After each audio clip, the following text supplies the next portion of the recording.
Salah satu aspek yang dibahas dalam mengembangkan IT Master Plan adalah dideskripsikannya IT as is, apa yang dimiliki sekarang, dan IT to be, apa yang ingin kita bangun.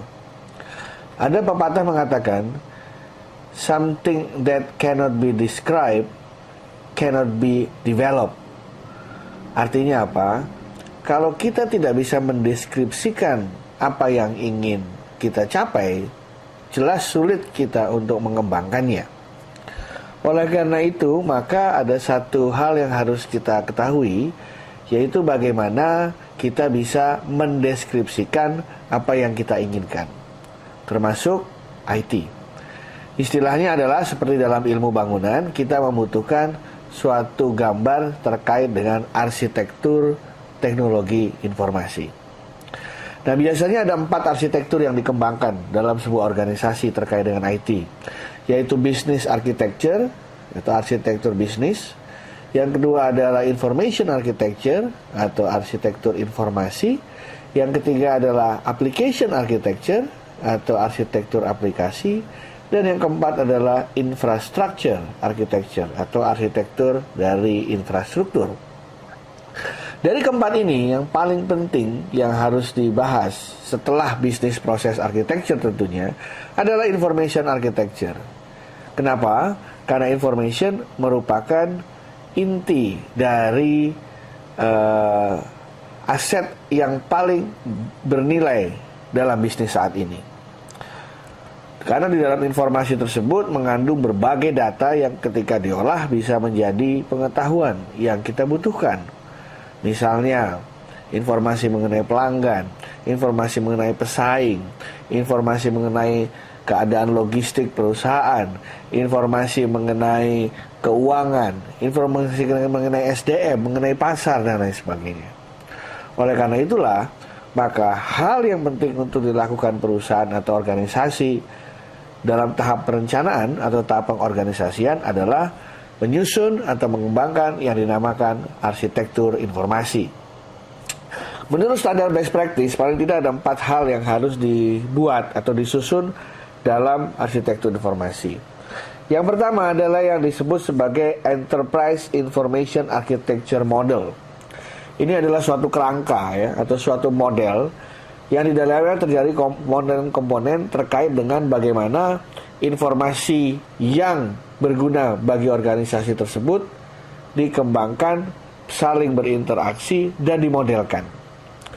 Misalnya, sebuah organisasi memiliki informasi yang bisa dibagi menjadi beberapa dimensi. Misalnya, satu, antara informasi formal dengan informasi non-formal, antara informasi yang terstruktur dengan informasi yang tidak terstruktur, antara informasi internal atau informasi eksternal, atau dibagi menjadi berbagai kategori lainnya. Nah, dalam information architecture model ini, berbagai jenis model yang ada di dalam perusahaan terkait dengan informasi digambarkan, distrukturkan secara logis dan sistematis. Nah, di sini akan menjadi suatu kunci dari penanganan manajemen informasi yang holistik dan berkualitas.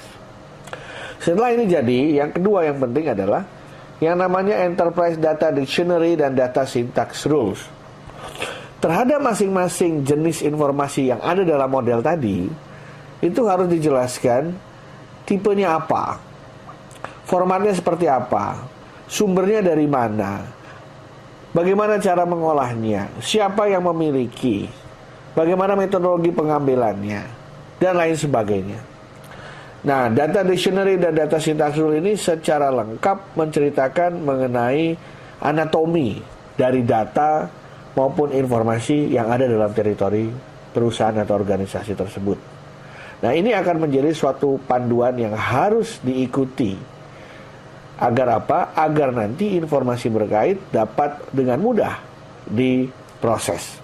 Apakah itu nanti dikelompokkan, disummary, atau dijumlahkan, atau dicari, itu akan jadi lebih mudah.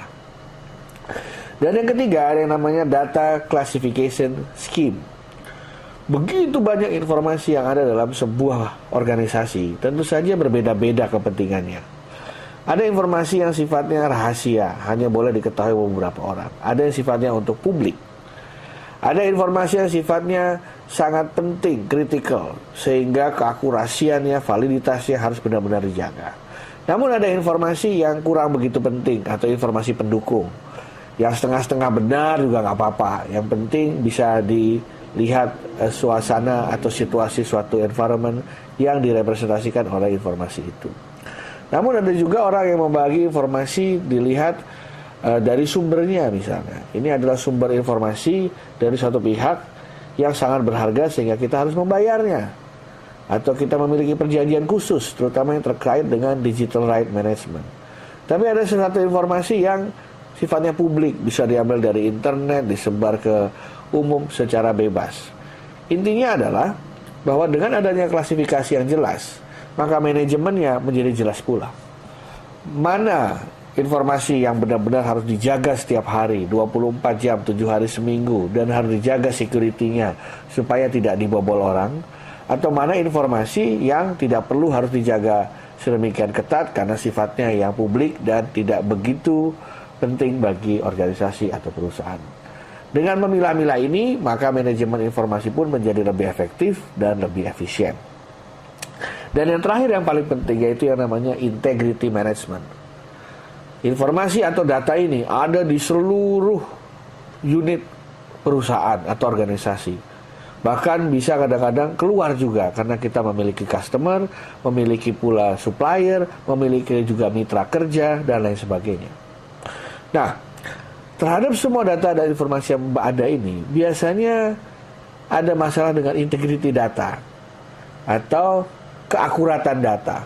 Kenapa? Karena semuanya sudah tersebar. Dua database berisi data yang sama kadang-kadang memiliki tipe yang berbeda sehingga ketika dikembangkan makin lama terjadi perbedaan data. Misalnya adalah satu nama orang ditulis dengan satu field, sementara di tempat lain dibagi menjadi 3 field, first, last name, and middle name. Sehingga ketika diakses ada ketidaksamaan. Atau suatu data yang di satu tempat kemudian di tempat lain dikurangi karena fieldnya tidak cukup. Nah, lama-lama kalau pulau-pulau informasi ini tidak saling dijaga integritasnya, maka data yang ada juga dipertanyakan keakuratannya. Oleh sebab itu, masalah integriti dari data harus benar-benar dijaga. Tidak apa-apa memiliki data yang redundant asal konsisten, atau memiliki suatu data warehouse yang sifatnya terpusat di mana semua data harus terkoordinasi dengan standar dan konten yang ada pada data warehouse atau gudang data ini. Nah, demikianlah hal yang terkait dengan arsitektur informasi yang pada intinya adalah bahwa organisasi harus benar-benar secara serius mengelola datanya atau informasinya.